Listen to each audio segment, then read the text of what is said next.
We're back to find out more about the Gorge Grown Food Network and to visit one of the community gardens where gardeners of all ages gather for the good of all. Rabbit, is that a cucumber? Let's look. No, that's a squash. That looks like a squash zucchini. Oh, yeah.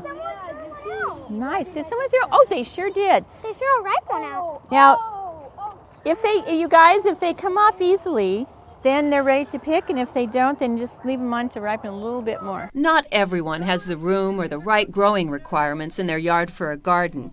But if you still like to get your hands in the dirt, there are community gardens throughout the gorge. Hood River, Bingen, White Salmon, Stevenson, Goldendale, the Dalles. They all have gardeners who come together for the good of all, including this community garden in Mosier, which is located at the Mosier School. Oh, look at you guys! I mean, I think there's enough green beans here for lunch tomorrow. Don't you think? Yeah. I mean, for the whole school. Sue Conklin is a member of the Mosier chapter of the Gorge Grown Food Network and feels a passion for this area and its great bounty. Well, I've been in Mosier since 2001, and my husband and I started the Wildflower Cafe here, so I'm a foodie. And I started looking into school gardens because the Chez Panisse, Alice Waters with her Chez Panisse restaurant in San Francisco, she started doing farm-to-school gardens, and I got very, very interested in that. So I encouraged the school to start a garden so that we could provide the kids with fresh local produce. Vegetables are overflowing at the Mosier School, but just when these plants start producing, summer hits and school is out.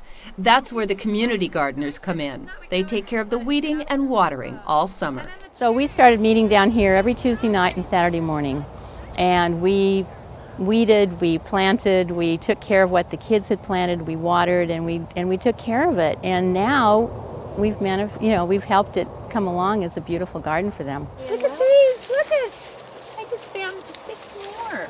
You found 6 more? Yes. Well, I think this is the plant that's growing the most. I think so. Look at that. Can you pick those? Yeah, I'll pick them. Look at all those. Here you go. Gorge Grown Food Network feels that these community gardens and our backyard gardens can play an important part of getting to their goal of 20% local food production by the year 2020.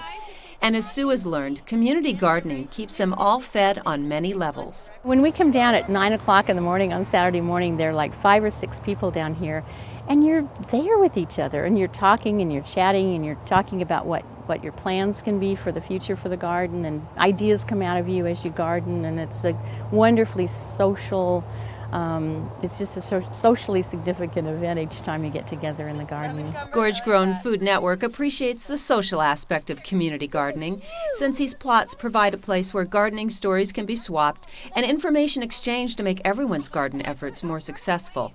And Sue says that being along the banks of the Columbia River already gives us a great advantage. Historically and geographically, whatever happened when the river flooded millions of years ago helped to create this soil that produces really good vegetables, and we have a compost pile here. So the scraps come out from the school into the compost. The kids learn how to make dirt, which they love.